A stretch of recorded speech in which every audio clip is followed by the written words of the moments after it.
Okay, hello everyone. Welcome to another episode of the Common Lisp Study Group. I'm your host, Ron Batum with Atlanta Functional Programming. My apologies for starting a bit later than usual today. I was having some technical difficulties this morning.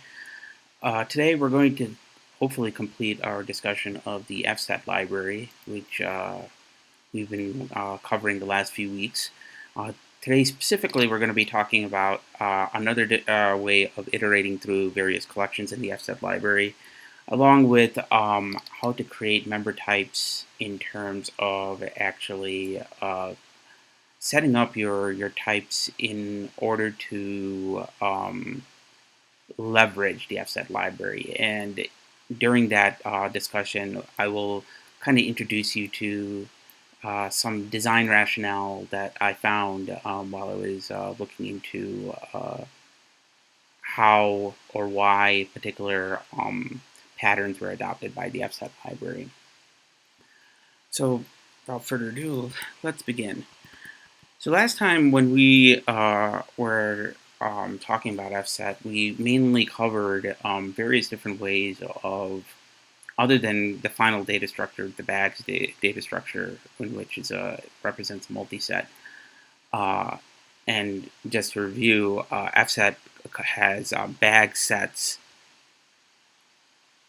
sequences, which they call seeks, and seeks are kind of the equivalent of immediate sequences and sequence types in Lisp, with some caveats. And we covered maps, which is their actual hash table implementation, their dictionary implementation, where you get a collection of key value pairs. And we also talked about different ways of actually iterating through these particular collections, mainly in the guise of using things, say, as image, which allows you to, cover through and collect, apply a function to each element inside of a particular collection. In this case, it's mainly dealing with sets and sequences. Or filter, which allows you to also do the same for sets and sequences, as well as reduce.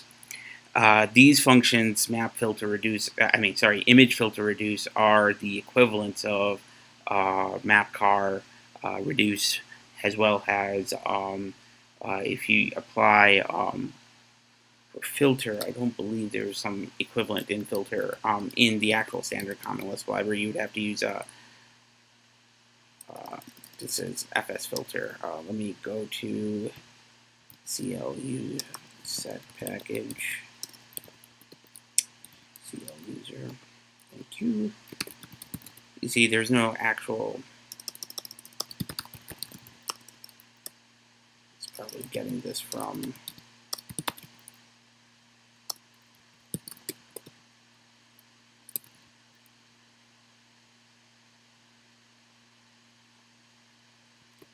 We can do this instead. Documentation. Sorry, not FSet.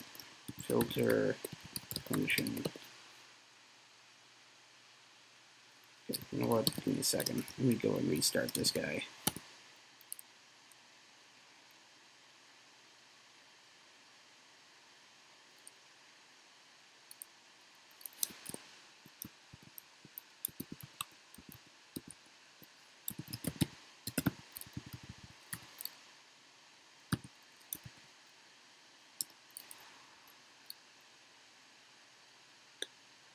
Dang it.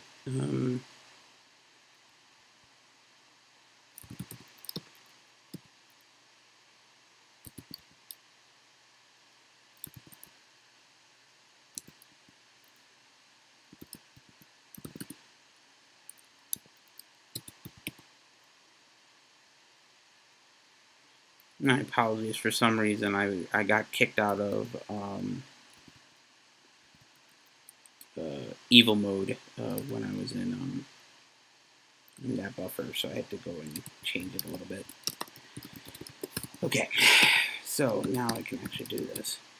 So you can see that there's no roughly equivalent with filter here inside the standard Common Lisp library, but what you can do is you can actually apply things like mapcar, which filter essentially is a map car plus a select. You can also use in standard common Lisp the loop macro, which gives you some abilities to actually go through and use when to actually filter out and collect items in a single expression rather than doing a map car and a set in the same, like in two different expressions.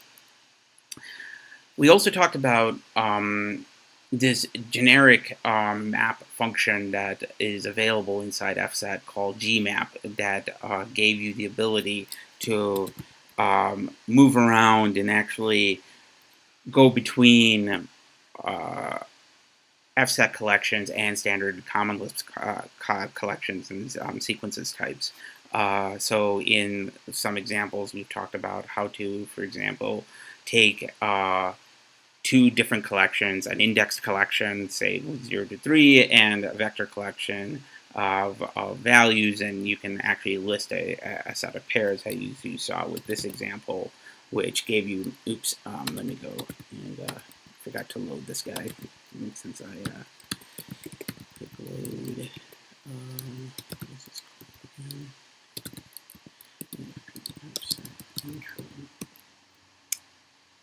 There we go.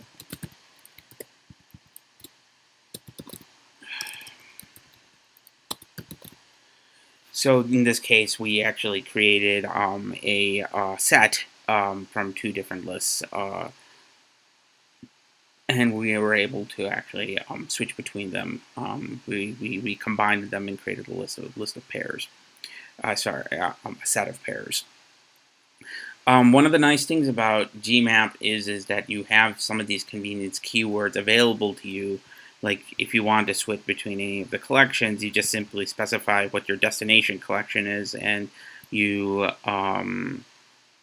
you provide the appropriate map function, reduce function that will allow you to collect these individual items. So these are actually mapped to each of the individual items, and then once they go into the final result spec, it will go ahead and add them. That's your reduction operation that you would end up doing here. So the documentation said last time when we talked about this that gmap is available, and it's kind of a generic version of what's currently been adopted in a lot of larger distributed systems, the map reduce pattern. One thing I want to note here is after our conversation last week, I did do some digging, and with respect to gmap itself, it looks like gmap is not, although it's available in the documentation, they do explain it quite well, and they claim that it's part of the standard API. From what I saw in their package imports, it does not look like gmap is actually exposed, at least from the GitHub repository and the def package. So if you want to use gmap, you're going to end up having to explicitly use the : syntax, which is normally typically discouraged, but given this function looks like it should be part of the API from the documentation, I think that eventually if the authors or whoever actually sees this, or if anybody is so motivated, they will put in a pull request to actually expose it inside the FSet library, at which point it will become part of the standard. Yet another way of actually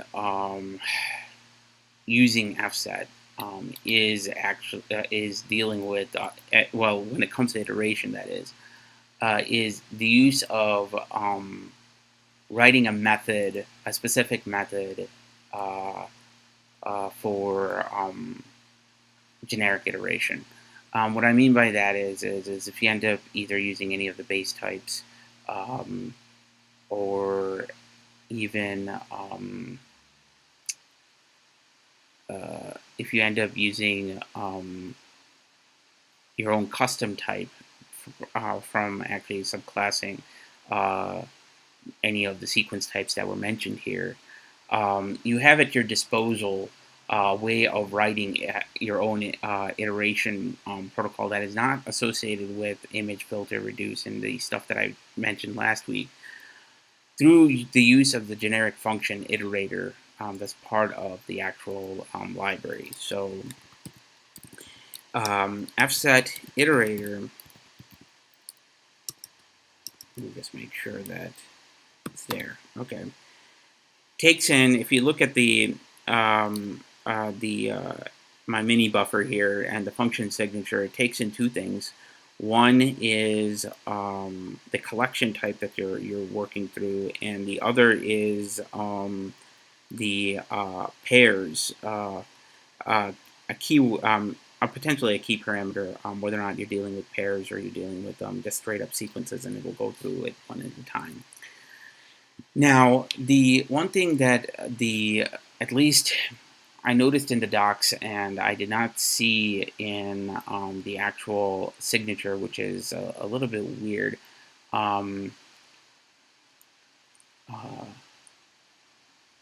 is that there's two additional keywords that are not mentioned here, but I will I'll see if they actually work, and those are actually three keywords: more, done, and get.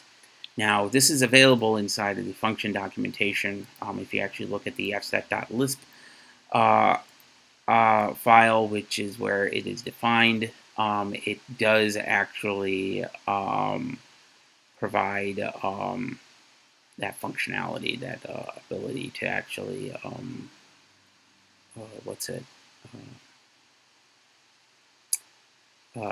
allow you to go in and actually iterate through based on those predicates. Now, these are called termination predicates that that I'm mentioning, but we'll get to that when I, as we go through an example. So the basic iteration using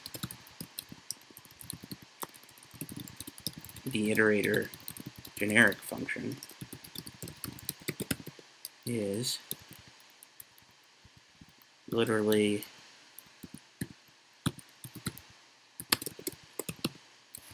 if we take,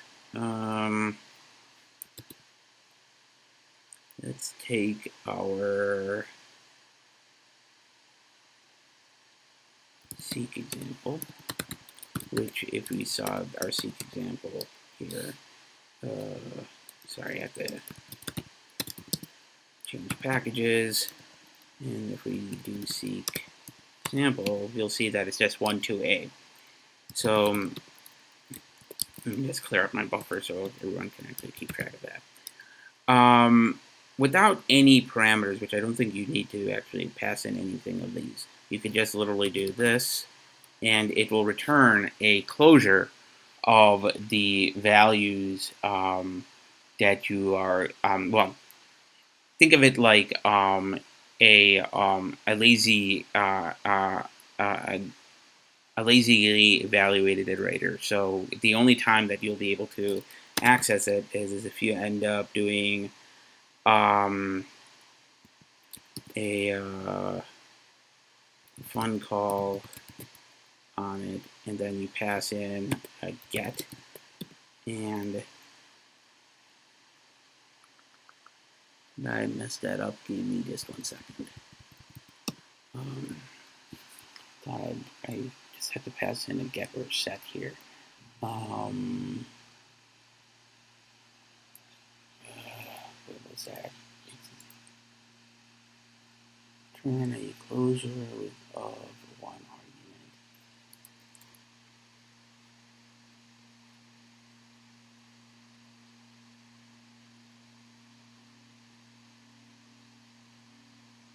It is not a function. Did I mess that up? Hold on. Just make sure that I. Oh, that's right. I see what I did right. This is what I need to do.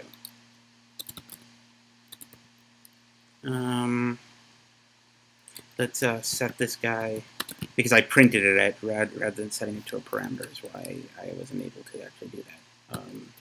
Just set this guy as seek iterator iter, and we compile it. We have our seek iter. Right. So now I should be able to do fun call seek iter with get, and you can see get returns two values. So one thing that this closure does is depending upon what you pass, and like I said, there are three values that can be passed: more, done, or get, and it essentially returns two values. One, if you passed get like we did here, it'll return the current item in the collection that the iterator is pointing to, and it returns true or nil, whether or not there's more values that you can go and iterate. All right. So if we continue doing this here, you'll see that at some point it'll return two nils. All right.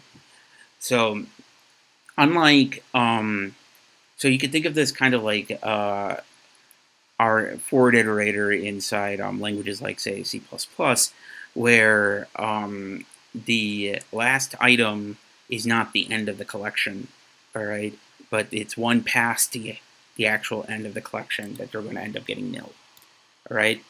This is a little different than some languages that have ranges, which kind of hide the iterator usually when you're working through it. So it depends on who was the author of the collection that you're using as to whether or not you'll get some of these semantics of being exclusive or inclusive. All right. So what I mean by that is if you're doing the inclusive intervals, which is brace syntax here, using set notation. My apologies.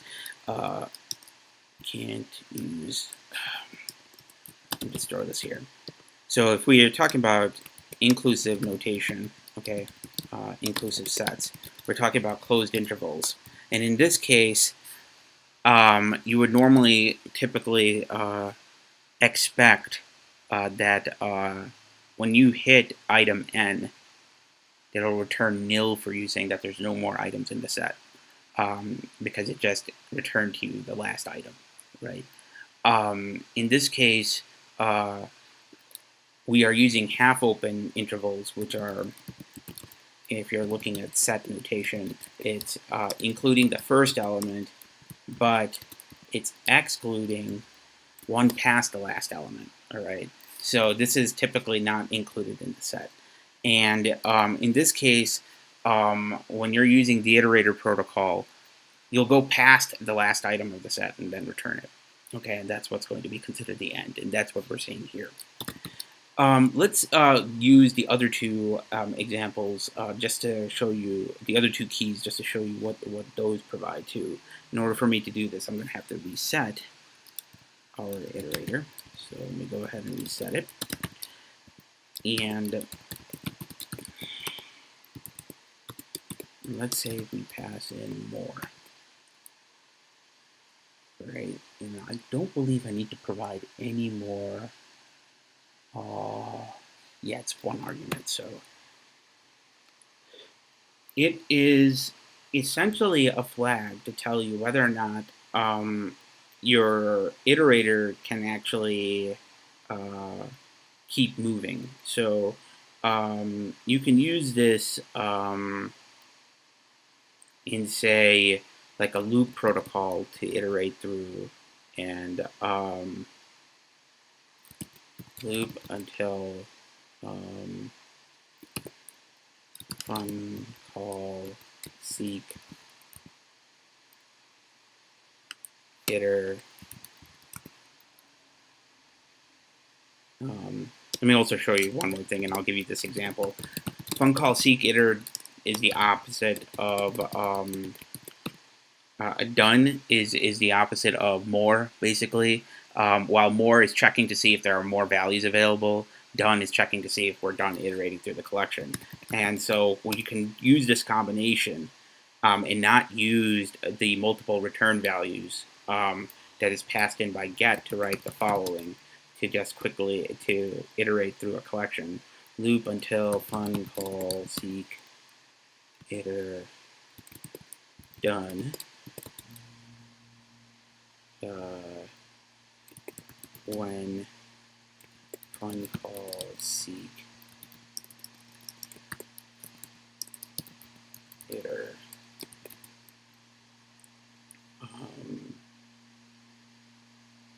more. I'm just checking each time there. You don't necessarily need to do this kind of check, but I'm just showing you in a single expression all three here. Collect, fun call,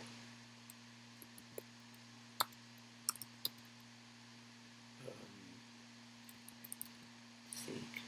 You know what? This might be easier to show you in my buffer here.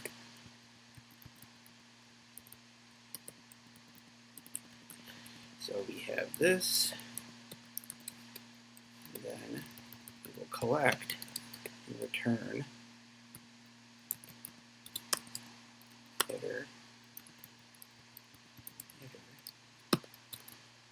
get. So what this is doing is just looping through the closure and grabbing every item that's there. So if we do this, you'll see that it'll compile and run this. Obviously, this is a little bit C style because I set the parameter here and do this. We can actually combine this all in a single loop expression for iter equals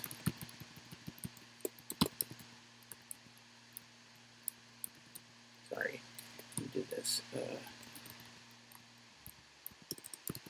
There we go. And we can go ahead and change these guys to being iter.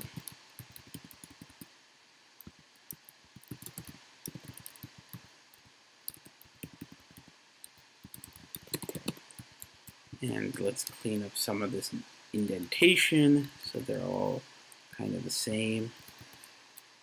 Why is this not indenting correctly? That's odd.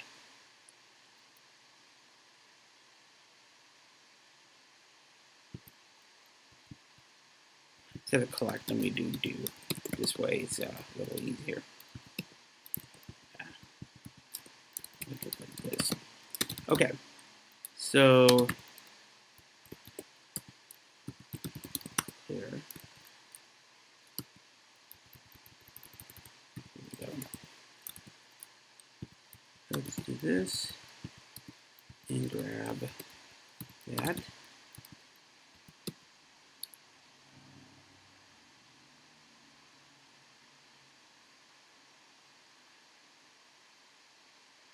Oh, dang it.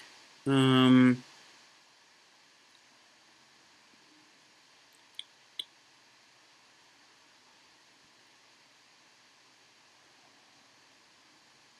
think I messed up the syntax there. Give me a second. Should the 4 be a with? Excuse me? In your code for loop, should it be with iter equals, or should it be for? With iter equals? I don't think so. Should that keyword be with? I don't believe so, but let me do something here. Let me change the expression and see if that will change things. I may have actually screwed up my image when I did this. Let's see.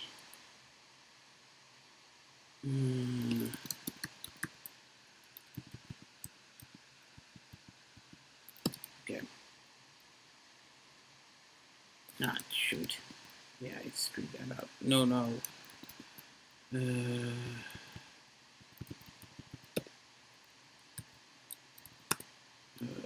clearable. Yeah, there we go. Can't use this. Give me a second. There we go. And we start one more time. And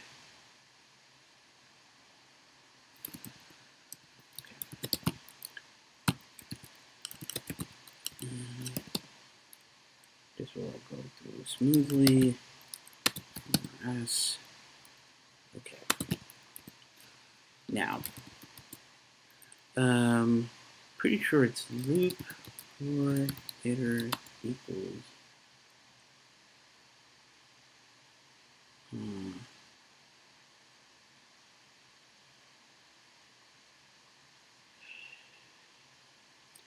loop for iter equals FSet iterator on our seek example, and we could do this.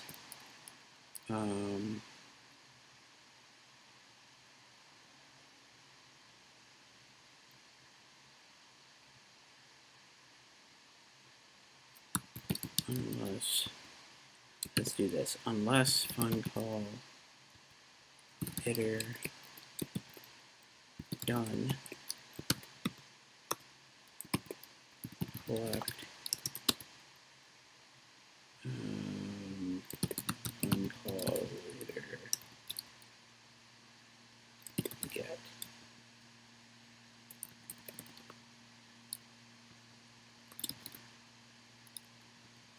Looks like it did not compile that, but I think it's actually evaluating it, saying that it's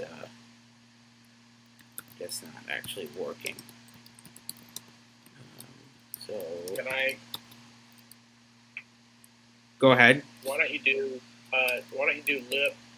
loop and then keyword with, right, and then define iter as exactly what you have there, and then for is what actually iterates over it, right? Iterates over every element. Is it with? Maybe. Hold on. Well, then you have to say for, right? For x and iter or whatever.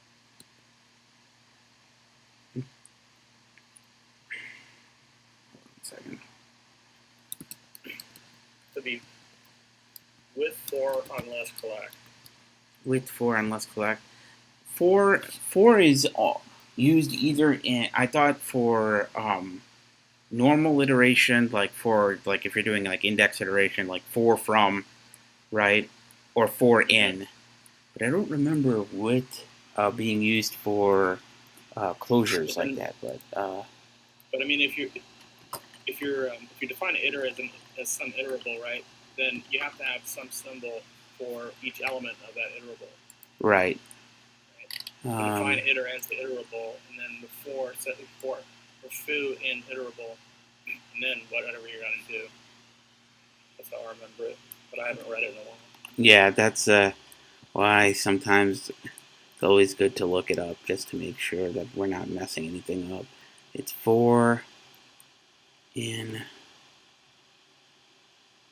No, it's equal, but it's equals then iteration is what I have to do. That's what I have to do.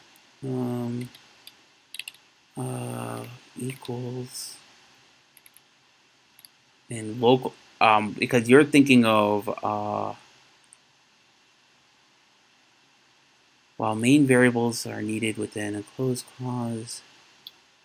Maybe you could do with I equals, with I in iter equals. Maybe that would work. So unless I'm making a local variable, if I'm making additional variables that I need, I don't need to use with. So main variables of a loop expression do need to be defined using for. So this is where you have different iterations, like for x equals whatever. Foo in iter equals. Maybe that will work. That should work. In fact, we don't need to do this right now. Just a simple.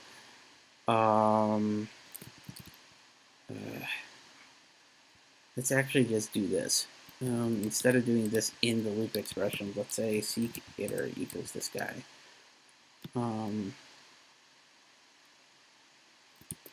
This is kind of terrible. Collect.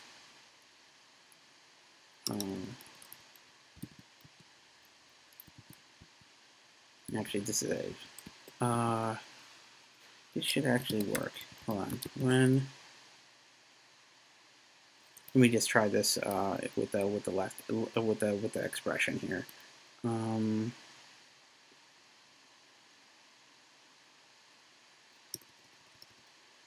Loop when fun call,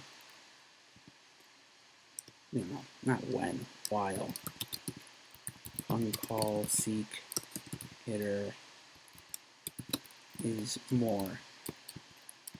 All right.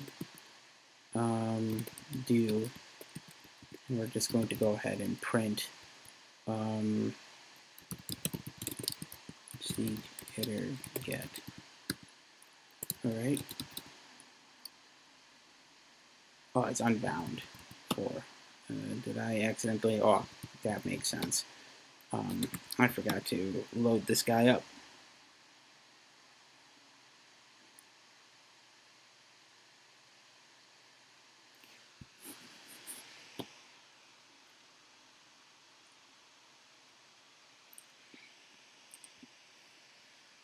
Interesting.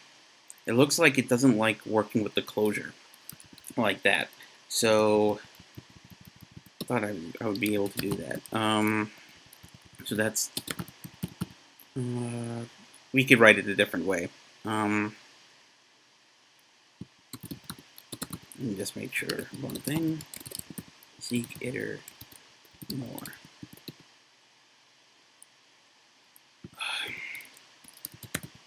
MRS there now. Okay, so let's do this for x equals, then this is a little disgusting, but I'm just going to go ahead and write it like this. X equals fun call star seeker enter more. So this is basically what it's doing is this is the initial assignment and then, for folks who don't remember for-den expressions, it's the initial assignment and then the next step. And let me call these iter just because I don't want to confuse my thing. I don't actually need that. I can just do this twice. While not null. Well, why should I use while? Do until null it. Yeah, this fun call is unbound. Oh, I took out the expression, didn't I? Here.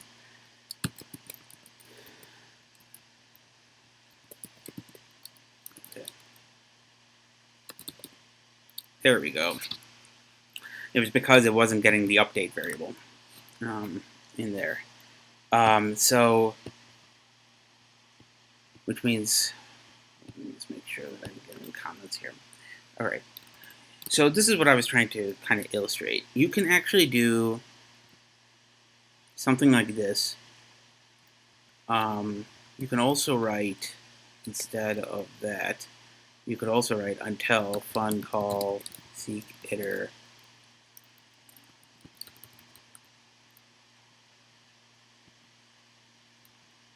and so let me see if we could clean this up. But you can also write something like this, and it's essentially the same thing. You'll see here, compile and loaded. Do this, compile and loaded, and you'll see that it's the same thing. But we want to really get out of this loop, this set of global variable or a variable, and we want to localize it in here. We can always obviously use a let expression if we wanted to do that. So one way of doing this is doing this and saying let, and then take our IT, our seek iter, which we will call seek iter locally, and we just do FSet iterator seek example, and just here we'll go ahead and do a substitute of seek iter with seek iter, and now this is going to be essentially the same thing, right? It's just, cleaning it up and localizing and lexically. But loop also has this ability to give us the loop expression. We can also use, for example, the with syntax that Judd was kind enough to remind me about. We could say seek iter here. I think this is the way we should do it. Seek iterator example. Hold on. Why am I doing that? First, let's copy this guy.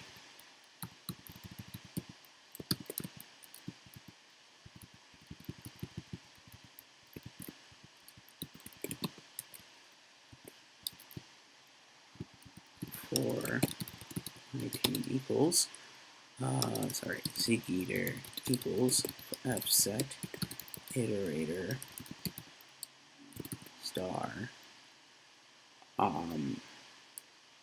seek example.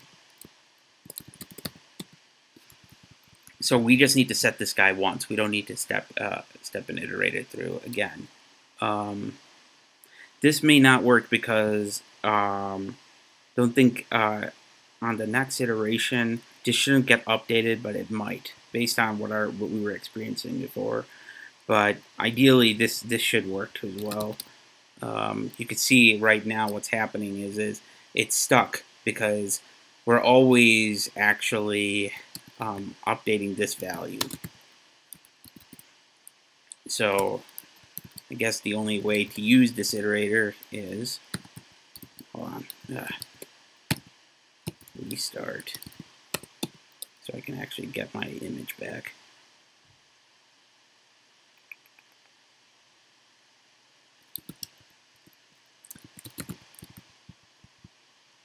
So this illustrates two things. One,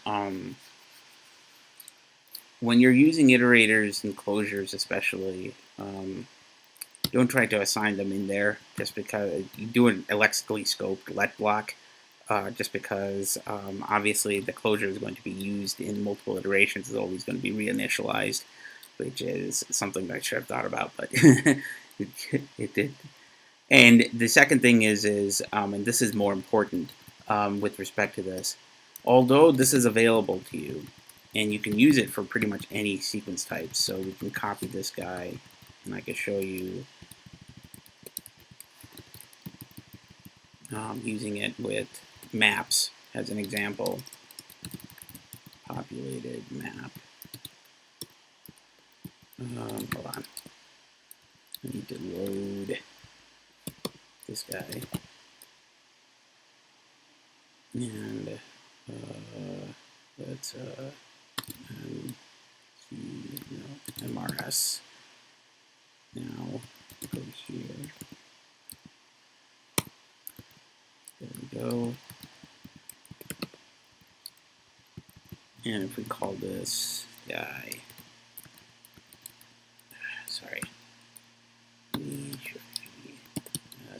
seek iter is now going to be called, let's say,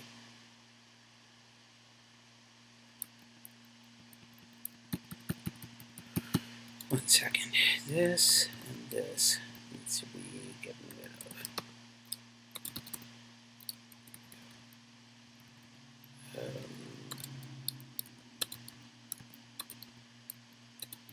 There we go. And get rid of this guy. And we can do the shift as seek iter and iter.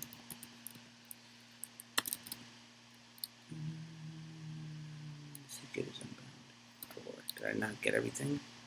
Dang it. It really does not do global now org.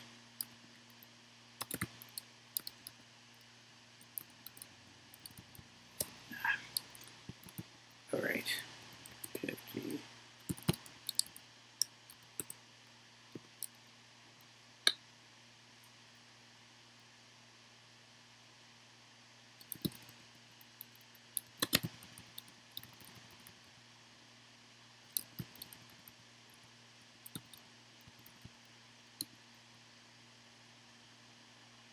No. Until fun call iter is done. That's what I needed. Okay. There you go. So in the second example here, 170 through 175, what I was doing is I can use the same Iterator protocol to connect to the map. But there's something about the map iteration that's slightly different than what we saw with the iteration of sequences. You see, sequences obviously are flat, right? They're not pairs. Whereas with maps, you have a list of pairs here, right? So when we iterated through the map, what we actually iterated through is the keys of the map and not the values of the map, okay? So in order for you to be able to do that with the FSet iterator, you need to actually pass in the iterator collection, this thing called pairs, which will take in just a nil value or not, whether it's whether you're iterating through pairs or you're just iterating through the first value of the pairs. And what that will do is it will create a different type of iterator. So let's actually go and evaluate this in the REPL and see what we get. Did I not mess that up? Pairs valid keys are. Did I mess up? 1 second. This is in FSet in the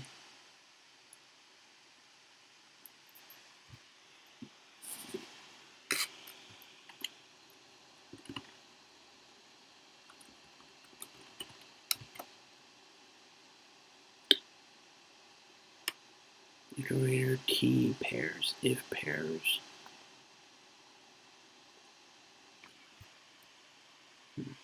Let me see if the heck.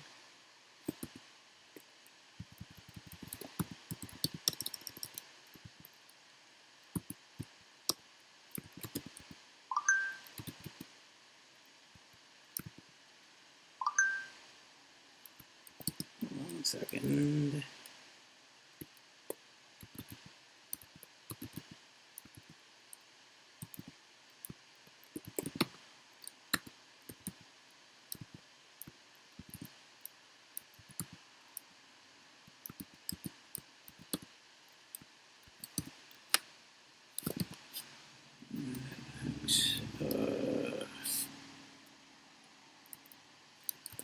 Control XP.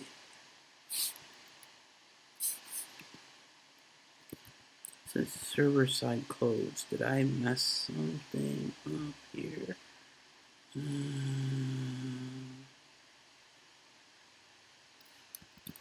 I quit Lisp. Sorry, for some reason it just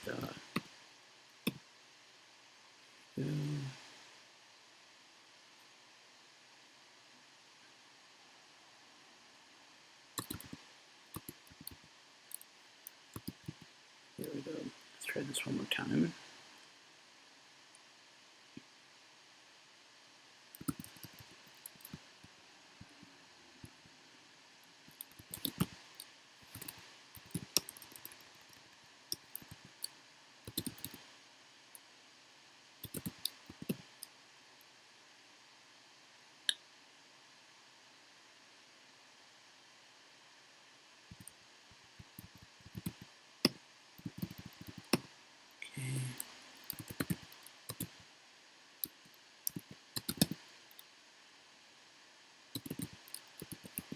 All right. Okay, sorry for that little detour. Just resize this window. Okay. And let me just make sure that that's all good. All right. So let's go back to what I was doing before, which is FSet iterator, another populated map, and let's do pairs, key pairs. Let's see what happens here. Odd number of key arguments. Let's do this.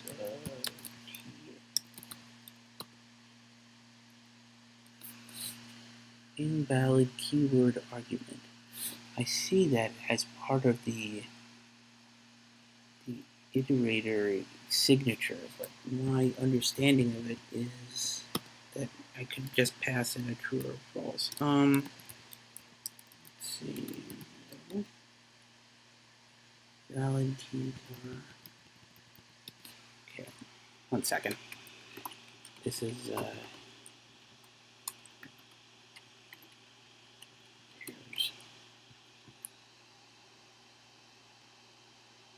iterator bag pairs true. That's what I did. Iterator bag pairs true.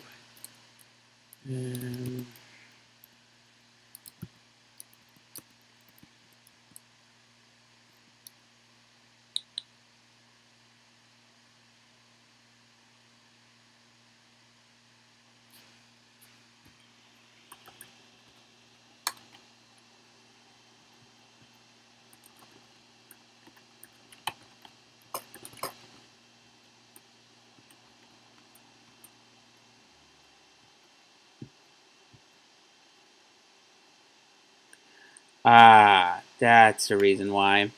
Okay, I am mixing up signatures. All right, so it looks like the although it, and I apologize not for experimenting this particular example before coming in onto the stream, but it looks like according to the internal implementation of Iterator that if you want to deal with pairs for specifically maps, you are not going to be able to do that directly through the Iterator method. You're going to have to actually combine it with the accesses. So here, what that means is, and what I mean by that is the pairs that you are seeing here in terms of keys only are available for dealing with not maps but bags. So let me show an example with bags to give you an example of using the pairs. And then we could talk about maps in a second.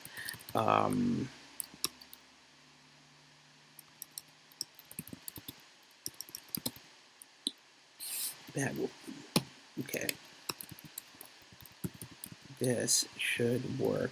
And let me go ahead and do this. S map editor bag editor. Ha!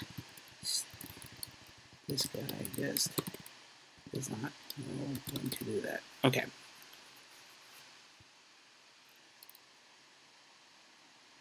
So the pairs iteration is somewhat experimental still, it looks like, because with bags, you'll be able to actually use it to get not only the value of the bag, but also how many times that particular value shows up in the set, the multi-count, the multiplicity. Unfortunately, it looks like for some reason, even though this is straight up from the example in the documentation for bags, it doesn't look like this is working as expected. I'll go and look into this and maybe do a follow-up to this just for completion's sake. But let's talk about maps, though. Maps, the reason why you can't do this here with our map example, we want to be able to not only get the keys, we want to be able to get the values. And again, to show you what another populated map is, it's that it has the values 2, 3, 1 with the keys A, B, X. You can do essentially the following: format T. Actually, let's first do a let here and do K equals, let's do a let star actually. And cut this guy out. We'll grab the key, and then since we have access to the map, we can actually use the the access to the map itself, since it's another populated map. How do we do this? If you recall, for maps, let me just actually go look up here just to make sure I don't mess that up. It is in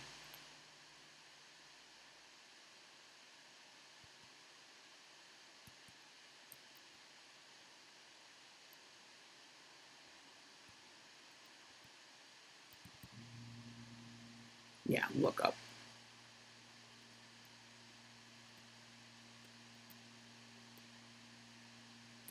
Do lookup.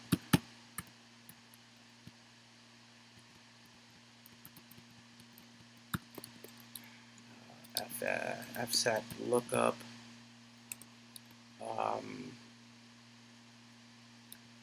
Okay, sorry, another populated map.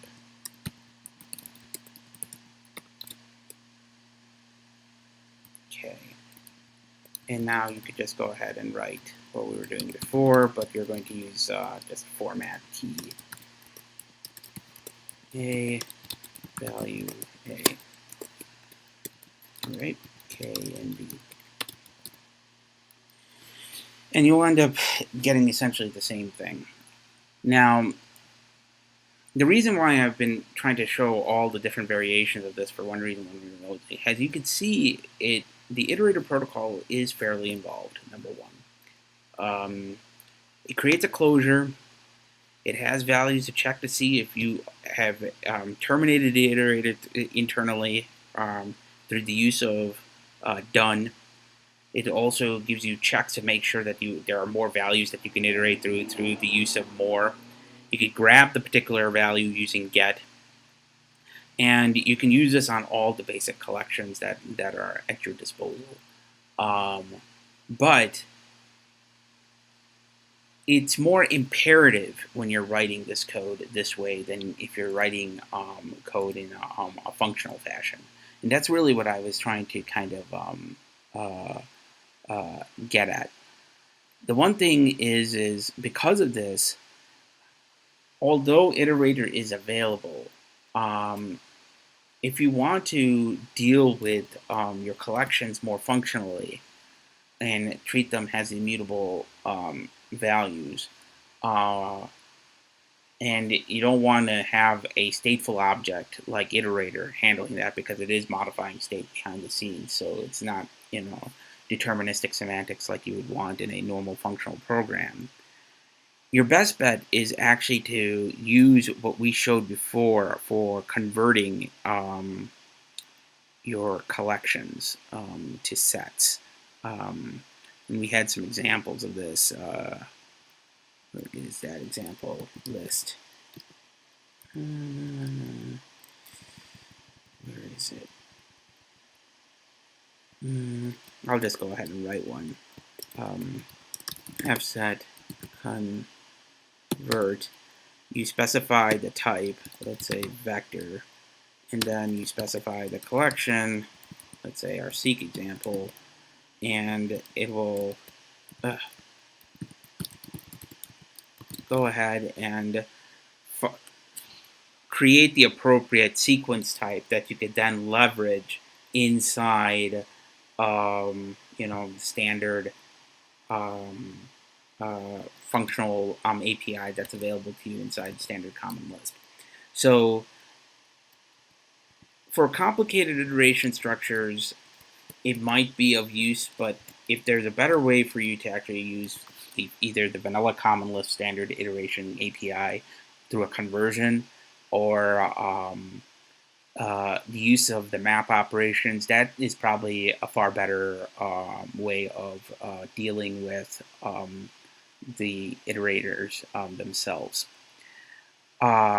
Additionally, so we talked about all these. These are all different ways of iterating through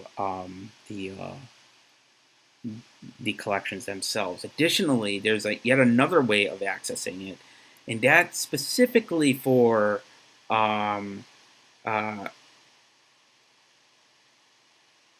indexing on a sequence type, a seek. You can actually, as you saw, we can actually grab specific examples of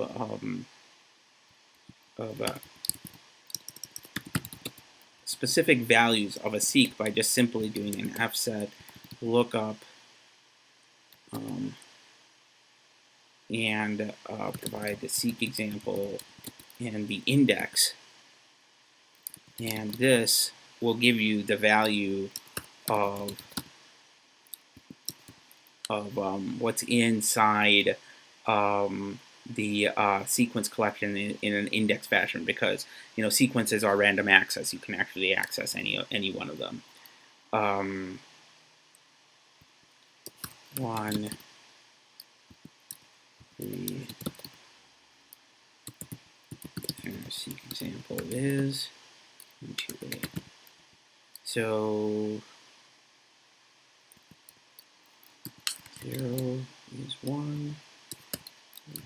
That's weird. Hold on 1 second. The first value is 2. The second value is 8. There we go. That's right. All right. And then you can see that we can do iteration through nil. Will get us to the end of the collection. Maps, sets, and bags have an additional operation that gives you something similar in behavior that I'm going to just go and illustrate here. It's called the @rank method. All right. So FSet @rank takes in the collection. Let's use bag 1 for example. And bag 1, for folks to recall, is that it has essentially 1 with a multiplicity of 2, so it's added bin twice into it. It has 2, 3, 4, 5, and so forth. If we pass in a key, a rank, which is an integer, it will return a pair or a specific member. The reason why is, look at what the bag data structure is. It's a multi-set, and internally, in order to compress it, it holds a multiplicity factor for each value that's added in multiple times. So obviously, at any particular slot, it isn't necessarily just the member of the bag that you're going to be getting. You're going to be getting also how many times that member was added to the bag. So if we just grab the first value, just for the sake of example here, you'll see, and I'm just going to go ahead and again, these are all 0 indexed. If we execute the first example, you'll see that we'll get 0 as we expected. But if we try to get the second value, which is 1, you'll see that you'll get potentially either just a single member or a pair at the rank based on the collection ordering. Right now, it defaults itself to that. If we call FSet directly, it's multiple values, if I'm not mistaken, and it is multiple values. So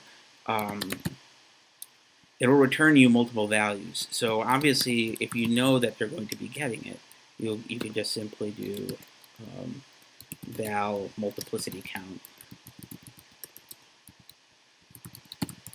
And I'm using the longer name because just for the sake of getting folks used to understanding that that's the number of times. That's what the documentation calls the number of times a particular value is added to the bag. So then you can actually then do val multiplicity. There we go. And we get the same thing. So we've gone through all the different types of iteration accesses. And I think that's, I'm going to just stop here for a minute and see if there are any questions.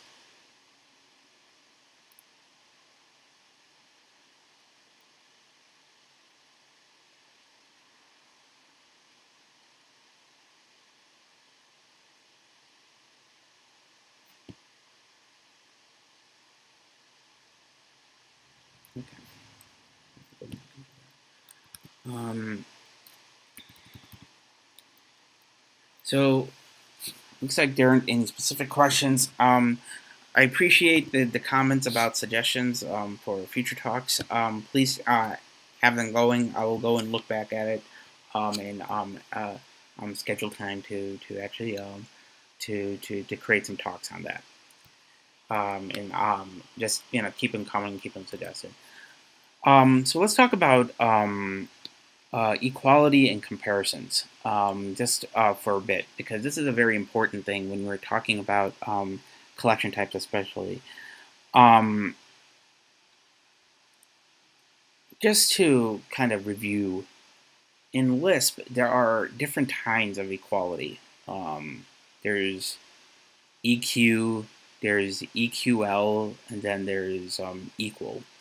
EQ is dealing with, I think the best analogy I could come up with EQ is for folks who are in coming in from a language like, say, C or C++, where you're dealing with pointers. EQ is basically if they're pointing to the exact same location. So if they're pointing to the exact same location, then they're EQ in Lisp. EQL, for review, is more of a value semantic comparison and has as equal. The FSet library provides a single global equality predicate across all value types inside that's going to be added in or used inside FSet. Almost all built-in types that are in FSet are going to be behaving mostly like equal, not EQ. But the equal question mark predicate is a generic function, actually, that can take in two values, and you can actually extend it to newer types. And we're going to be, the reason I'm bringing this up is for what we're going to be talking about next, which is the member types in creating custom member types so that you can actually use your own structures with the FSet library. Since it is a generic function, obviously, you're going to have to write a method specializer for your specific type. But a lot of the stuff that's available inside FSet in terms of actually dealing with comparisons and equality are all generic functions. They're full generic functions inside using class. So you should be able to just simply hook in your new types by just specifying some of the equality predicates and creating essentially like a regular type, which with proper comparison semantics in order for your library, in order for you to leverage the FSet library to the fullest. There are additional stuff that I'm just going to mention here, and we're going to be covering these when we talk about extensible types. But I'm just going to be briefly mentioning here right now is other than just EQ, you also have things like less, greater, equal, and so forth, and unequal.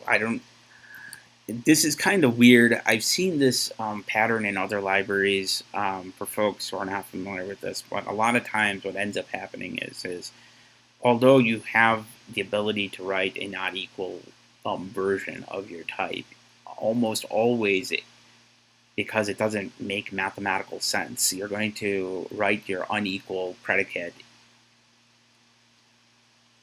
in relation to your equality predicate, just so that they're exactly the same, because you want to maintain those semantics. I cannot think of a case where you don't want not equal to behave with just simply changing the bit flag of equal, the result of equal. So if folks know of an example of that, please let me know. But I cannot think of one.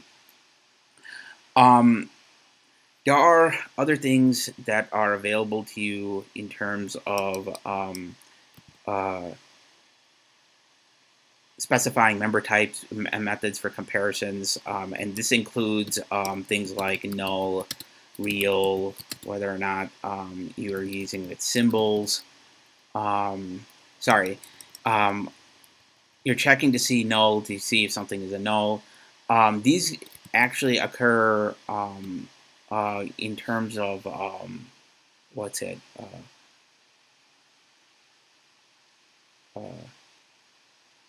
Just checking to see if a particular pointer matches, whether or not it's a null object or not. A lot of these are standard common Lisp object types and comparison methods that are available to you. And most of the comparison operations, which you can use by calling FSet, I think it's FSet compare. Yeah, FSet compare. And FSet compare will take in two objects and allows you to compare them, and it will return whether or not they are one of these types. Return types of compare. Here. So for an example here, I'm just going to go ahead and show you FSet 1, 2. You could see that it's giving you a keyword argument to actually deal with the comparisons later on in your expressions. But this is a generic object that will give you this this functionality. The reason why these keywords are important, though, is higher up libraries, functions inside the FSet library use these keywords for comparison. So when you're defining your extensible types, you have to actually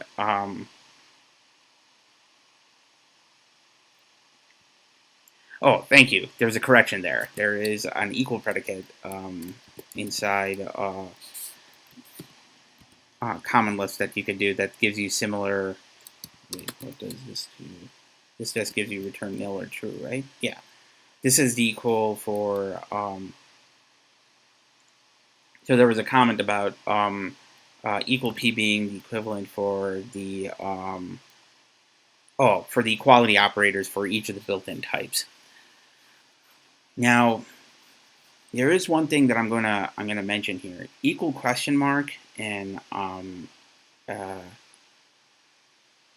this global predicate for all the built-in Lisp types internally will use the equality operator that's part of the standard common Lisp library for that type. So character types and string types and reals all have their own equality operators inside common Lisp that you could use, whether it be char equal, string equal, just regular equal when you're dealing with objects and so forth.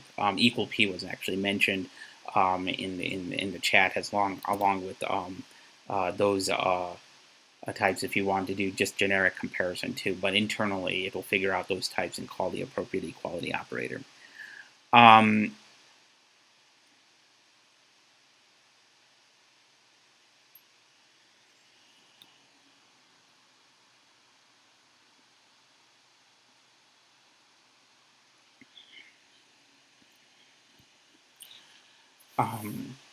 What else did I want to mention about this?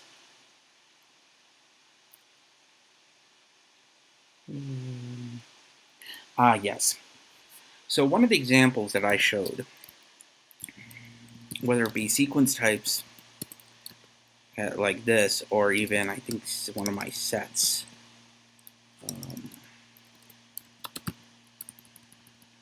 did I name that set again? It is a predefined set.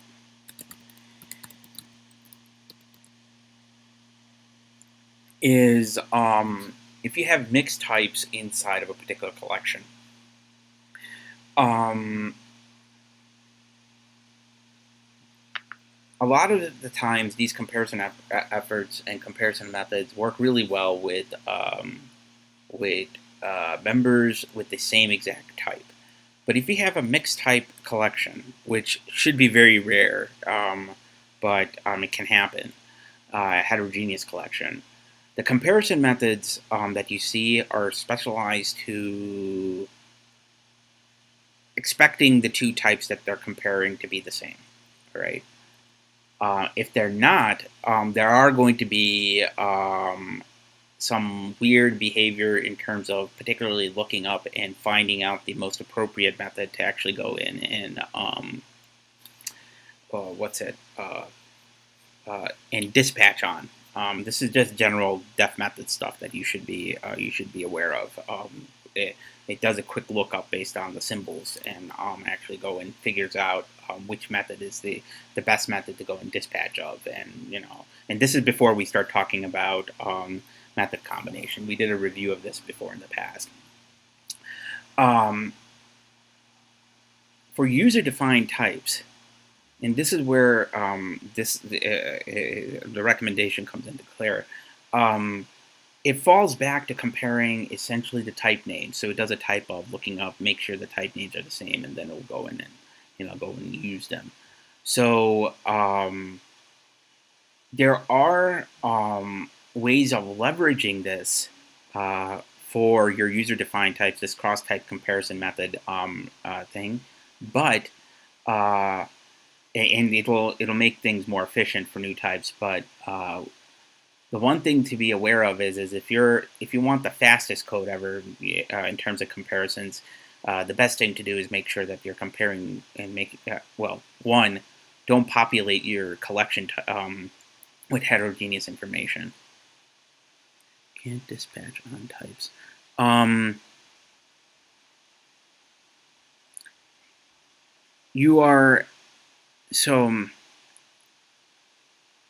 There's a comment about not dispatching on types. My understanding of the method dispatch was it is taking the signature and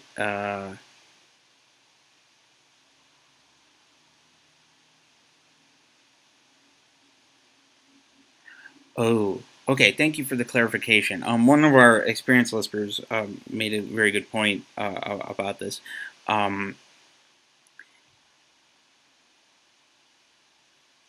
Methods are dispatched actually on the class name, so it's still doing a name comparison at some point, and making sure that the signature actually matches at least one common type.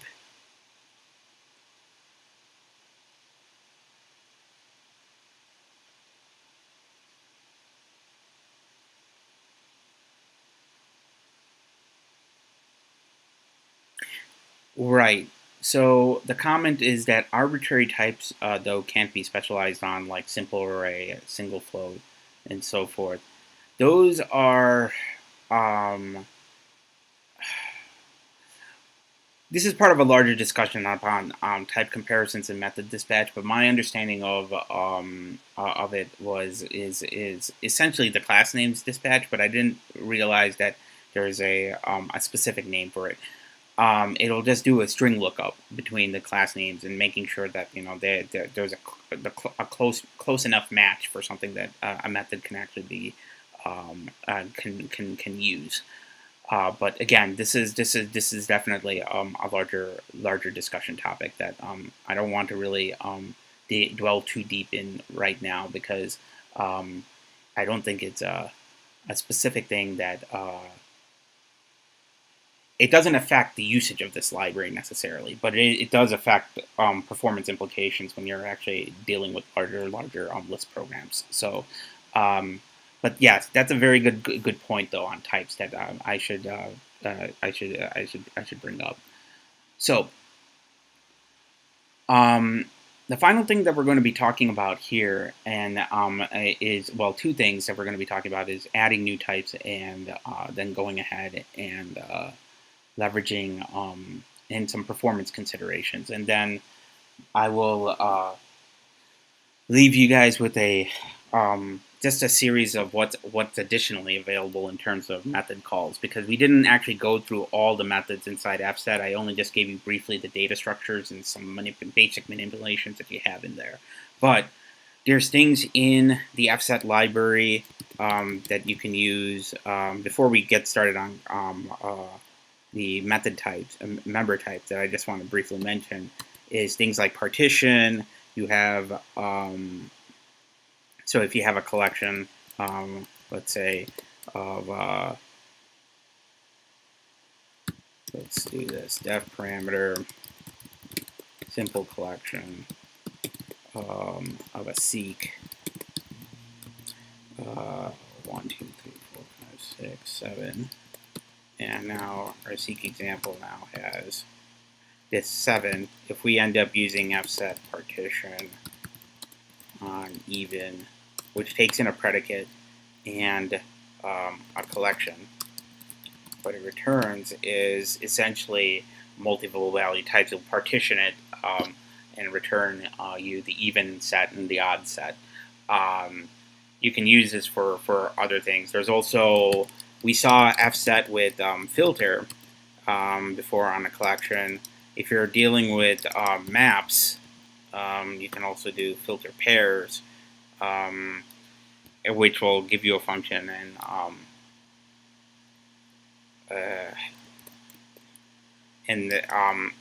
I'll let you. I won't go dig into the filter pairs one just because I didn't go and dig into how it actually works in terms of the comparison method. There's things like find if not, a lot of lookup stuff that we've talked about in terms of just mapping and actually being able to transform your ratios and stuff. The subsequences are available there. We didn't actually go and play around with it, but we did touch base on it before. There's additionally stuff like dealing with ranks and checking what types things are and checking sizes and all that. The arity of a particular relation that you're dealing with. You can have different ranges of doing queries and maps and so forth. You could check the domain of a particular function, collection, mainly a specific map type to see what type, what set of types are your keys. You can actually, so think of domain like keys inside Python. These are giving you the keys of the map. They're using the more mathematical definition of it. There's also there's range too as well. If you have a domain, you should have a range. These will give you the values. So domain is your keys, range is your values. There's a lot of other functions too that's available as part of this API, but I just wanted to at least mention some of these more obvious ones that are available there after we've gone through most of the main things. But I encourage you to go and look at the package .lisp file and fset.lisp, which is in the main repository on GitHub, just for more information. I'll put a link in the YouTube description to have that information. And but you can literally slice and dice it, all the basic collections that are available to your needs. But obviously, that won't help if you need to define a custom type inside your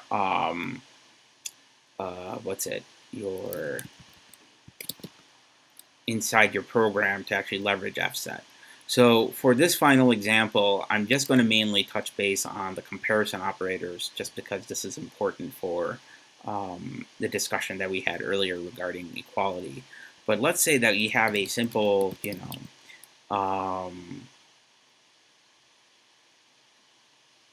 class, and this is common for,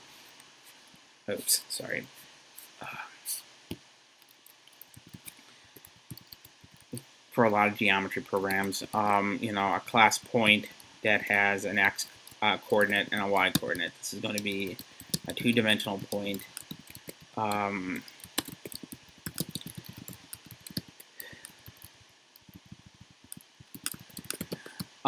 And we want to actually leverage this inside FSet. So this alone won't help you. You want to be able to have things for, say, sorting, You want to have things for a lot of the map functions that are available for you. Mainly, you want to have a way to be able to compare different parts of this value. The first question to first ask before you do that is whether or not this is an immutable object or an immutable value object or a mutable object. Because the main reason you want to do this is that affects how it is going to be indexed inside of the FSet library. If it's a value object, then you want to actually take its content and somehow index it based on that. If it's mutable, though, and you're trying to use FSet has an immutable collection of mutable objects, which is very strange, but yes, that can happen. You can do that even in other collection libraries. In that case, then you're going to have to somehow figure out a way of indexing it by identity. I'll show you both cases here. One thing to note, and this is specifically written in the documentation that I'm just going to mention here that I wrote down, is indexing mutable objects. All right, that's things that can change by content. Means that you are affecting potential indexing and may need to re-index every time your object changes. This is why it's really associated with some fairly high-level object-oriented terminology, mainly invariant conditions for a particular object to make sure that the object is consistent. This is needed to be known when you're dealing with actually adding objects into these types of collections. It's a fairly high-level technical point that I'm bringing up here, but it is something to be aware of because it also affects how you're leveraging performance, how you're setting up your objects for high performance inside FSet. So we talked about the main things that method that you need to define and that is def method compare. What this does is it allows you to take in two objects and then do the comparisons that you want to do associated with it.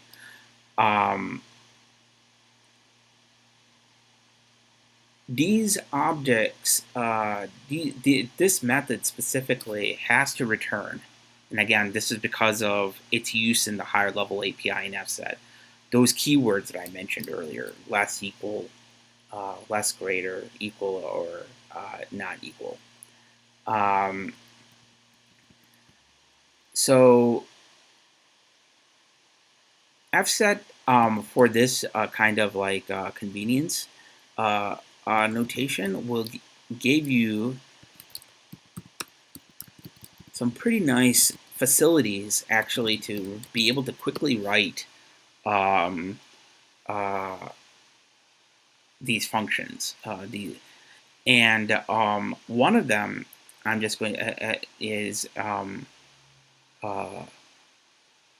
associated with value types, which is what we're going to be talking about here.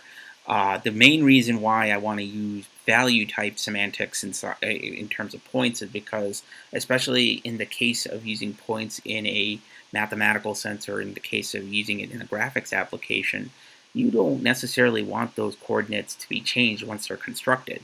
You want those points to have new points that are new instances of the point class. So you want to kind of treat these comparisons has mathematical values. The way you would want to do that is somehow figure out a hash representation of these two and then comparing the two so that you could do less than or equal to semantics based on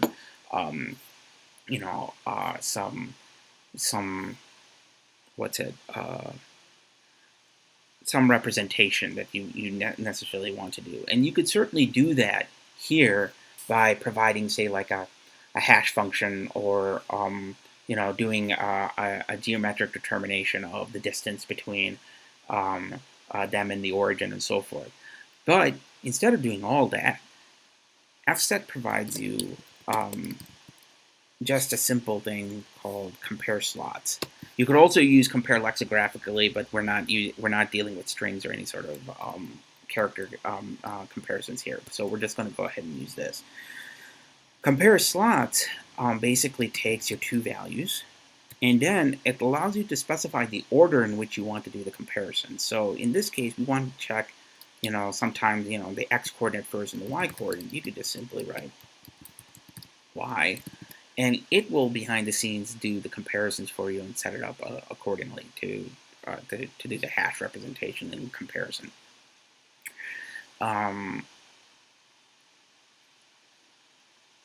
If you do hashing and comparison, you're essentially talking about equality. You're not necessarily talking about less than, greater than, or so forth. So just remember, if you're doing with that, you're almost always talking about equal or not equal, or unequal in this case. In this, what we're trying to do, we're going to be able to sort based on the x values.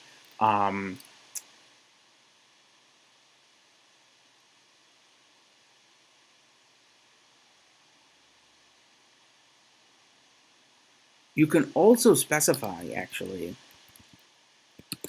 def method another way, all right, which is just straight up using xy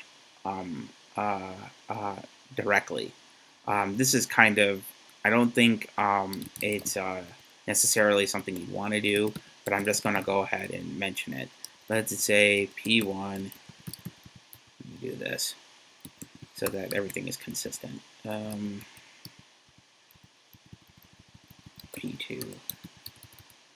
all right. So P1 is a point, P2 is a point. FSet compare slots. P1, P2, X, and Y. Both of these are perfectly valid comparison methods.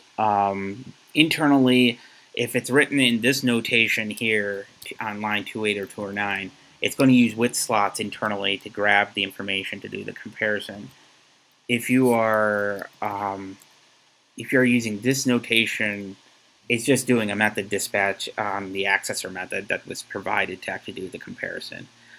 Sometimes this the second approach to actually defining compare would be faster than the first, but most clause systems are optimize a lot of method access really fast enough that with slots should be kind of used on a rare occasion, especially for very specific situations. But I'm just, kind of at least bringing it up so this way you guys are aware that you can do it this way. So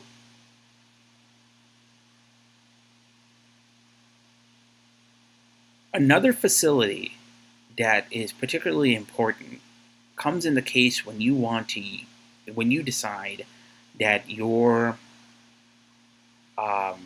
object needs to be indexed by content. Indexed by identity, because you're dealing with a mutable object that you want to add into FSet.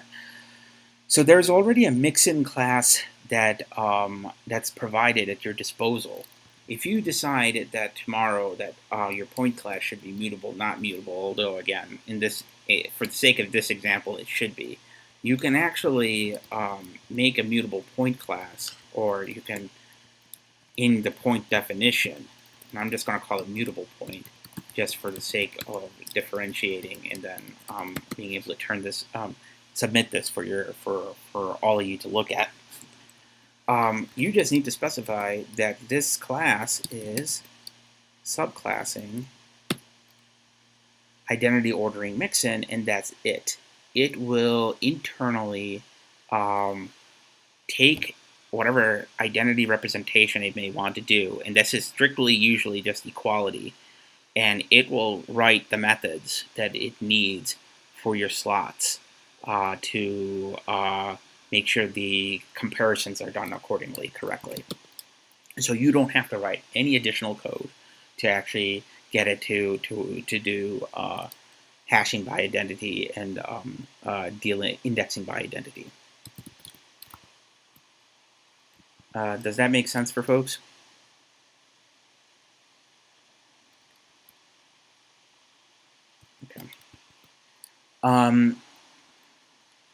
Finally, the last kind of like convenience utility that I'm going to just bring up here, and there are others that I showed earlier. This is particularly in terms of comparisons. You can actually, instead of using compare slots, if you're dealing with strings, you can compare lexicographically on the two strings, and then it'll handle them accordingly. Just to clear up one thing, it's not just string comparisons, though. It is any CLC sequence or seq type that can return a result of a lexicographic comparison. So strings are typically used. Sequences of characters are also can be leveraged. It can leverage compared lexicographically. Seeks can also do it. Defining a new type that has similar string-like or sequence-like semantics can leverage it too as well. The point is this is at your disposal for you to be able to write lexicographic comparisons for your object types. The final convenience facility that we're going to be talking about is actually defining what I was mentioning earlier, and that is which is especially useful for heterogeneous types, and that is the cross-type comparison methods. Now, you don't necessarily need to define them yourselves. You can actually just simply, and let me just go ahead and put this here, just type in define cross-type comparison methods and the type that you're dealing with, and this macro actually defines the different methods for you. And as you can see, it is literally defining a whole bunch of comparison methods for you. So this is a very useful utility for your custom types. You can actually use this to actually for your needs. And I think it's especially useful when you're defining very complicated types and you don't necessarily want to write all the permutations for that type with the built-in tuple types that are there. So I want to briefly mention performance considerations and the general design philosophy, since we covered kind of the great overview of this fantastic library, and that is, and it's related to these comparison methods, especially too.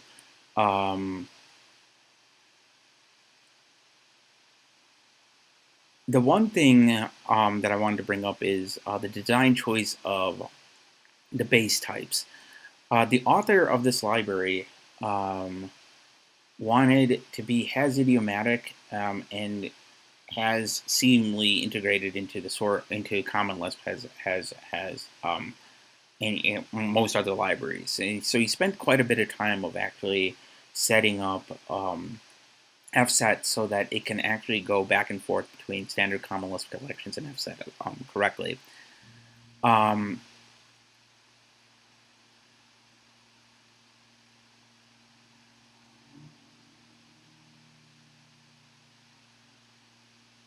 The one thing to note about this is that some design choices had to be made in order to be able to interact with and quickly convert between lists and vectors, and in particular be able to have a way of comparing lists and vectors to FSet collections accordingly. Now, the one thing to note about that is in most of the examples that I've shown you these past few weeks, I tried to be as isolated from the rest of standard Common Lisp to use FSet collections as is and only convert them when necessary. If you want to switch back to, say, using like was mentioned earlier with, in the case of iteration, the list APIs or the standard immutable APIs for vectors, lists, and sequence types in vanilla common Lisp, you'd want to convert it to the appropriate type and then call the appropriate function. But for the most time, if you end up having to only do this transfer to do that quick immutable comparison to using a immutable list API and converting it back, that serialization, deserialization is going to be an overhead that you're going to have to make sure that you take into account when you're talking about performance characteristics of your program. In terms of staying within FSet, though, you can be as pretty fast as you can be, provided that, especially when you're dealing with user comparison types, user-defined types that you are making, that those types define the appropriate overrides, the appropriate methods for their specializers for comparison methods. And luckily, with these facilities that are already available to you, these convenience facilities like the identity ordering mix-in, define cross-type compare methods, and compare slots and compare lexicographically methods for your objects, you have a way of very quickly being able to define a user-defined type that can work really well with FSet. There are a couple of things that FSet did, though, that are, I would say, somewhat divergent from Common Lisp, and that is internally there are semantic relations that are necessarily needed, so FSet could do certain optimizations, specifically knowing when something is a set or a sequence, and writing overrides for standard Common Lisp definitions for those, so that you can actually leverage standard Common Lisp functions in a uniform way, regardless of collection types. So the ones that I'm talking about specifically is things like FSet, find if not,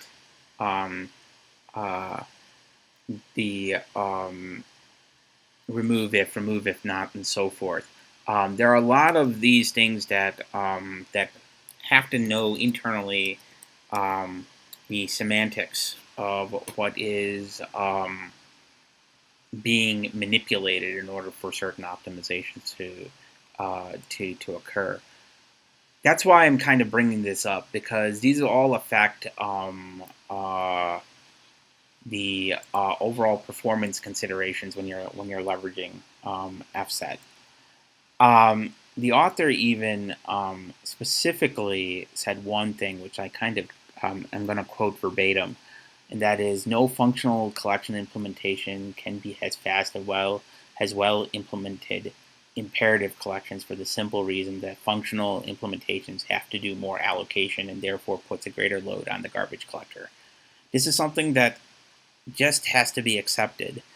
When you're dealing with immutable programming, when you're dealing with immutable objects, and you want to mutate, and that is actually transforming from one state of the object at time t equals 0 to some time t equals n, all right, you are actually essentially reconstructing the object with a change, all right? So those old objects are actually just temporary, that will end up being collected at some point in time. They'll be marked for collection, and depending upon the your Lisp implementation's garbage collector implementation, it could be a stop the world collection, or it could be something that's fairly fast. Now, SBCL and all these other ones are have done some great job and great work in their garbage collectors in terms of making sure that it isn't completely stop the world or slow down. But it is something to consider when you're writing larger programs with a library like FSet. And I'm speaking not only with respect to FSet. This is any functional library and functional data structure library. The runtimes are going to be also affected too as well. you're going to have to look at amortized times, especially for insertions and deletions. You need to look at also the use case that you're going to end up leveraging the library for. I hope some of this actually it makes sense. These are just standard software engineering considerations, but this is just something to be aware of, just as you are developing your applications in using FSet inside Common Lisp. The one thing that I am going to mention is for those of you who are looking into this library and are wondering about things like, say, is there any specific design style to go for? FSet's goals and FSet's at least style of writing programs is very, very similar to using any sort of like functional language libraries, where you often end up creating custom types and using collections as often as possible to do your programming, rather than having these uber objects that essentially has everything internalized in them. It follows kind of the same sort of mantra that Clojure has been popularizing in recent years, which is have heavily optimized collection types, make your data types as small, as slim as possible, and use a universal API to be able to switch between collection types and insert and delete your data types into those collection types, instead of actually creating a heavily object-oriented design where you are hiding as much of the implementation details. The implementation details are only with respect to the actual data structures themselves, not necessarily the plain old data types that you are manipulating throughout the lifetime of your program. I encourage you to look at this particular library, as well as other functional libraries that are available. FSet is the more popular one from what I can tell, and it's more complete from what I can tell in terms of its API. There were a few others that I was going to briefly mention, but after looking at some of their documentation, it looks like they're not as complete as FSet. So I'm not going to touch base on those functional libraries in future episodes, but I will mention that there are other data structure libraries that this opens us up to discuss for this study group that I'm going to do more digging into and bringing up. So that's it. I covered the majority of the stuff that I wanted to cover in terms of FSet and its API. Are there any questions? Do you guys? Okay, so one of our visitors are asking about real-life meetups. Yes, the Atlanta Functional Programming meetup pre-COVID, and I think this is still the case. Judd, you can probably talk to this. Typically met up once a month over at ATDC in Tech Square, which is on the Georgia Tech campus. We have a room there that we would give monthly talks on for various topics. Common Lisp Study Group has been mainly virtual since its inception. We have not had a chance to do any sort of real-life workshops, just mainly because of timing constraints and trying to get as many people as possible in there into our discussions. But we're more than happy if you have suggestions about meeting up in real life, hopefully post-COVID, once everybody has vaccines. And if you have talk topics that you want to present, please feel free to ping either me or Judd. We're both available. I'm usually hanging out in the Functional Programming Slack Lisp channel as well as on the Lisp Discord server. Has bug. Yeah, go ahead, Judd. Couple points. Obviously, if it's going to be a local meetup, for me, it'll be in Atlanta. The ATDC, I checked recently, and they're still on lockdown. Okay. Freeside could be used. I just have to paint some stupid circles on the floor to make sure everyone's distant. But I probably could do that. Right. In Atlanta. Right. The Common Lisp Study Group has grown into a fairly advanced and large group that's international. That we've been trying to discuss ways to make a common setting for talks, and it's going to be virtual for the most part because most of us are in just different locations.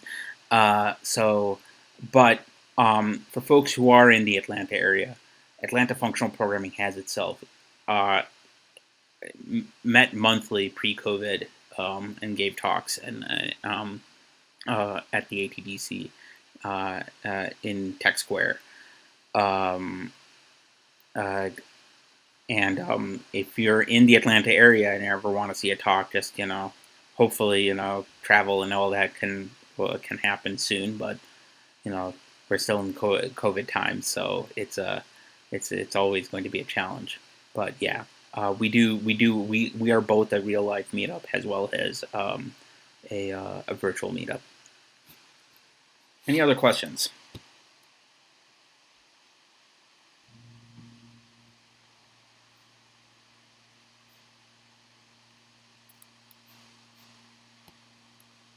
Okay, well, thank you guys for joining. I again apologize due to my tardiness due to some technical difficulties I was having this morning with my internet connection. But next week, I decided that we might cover one more data structure library, which I thought was pretty interesting, and that is the CL Data Structures library. I'll give more details about that library in the coming days. But until then, I'll see you guys next week. Thanks.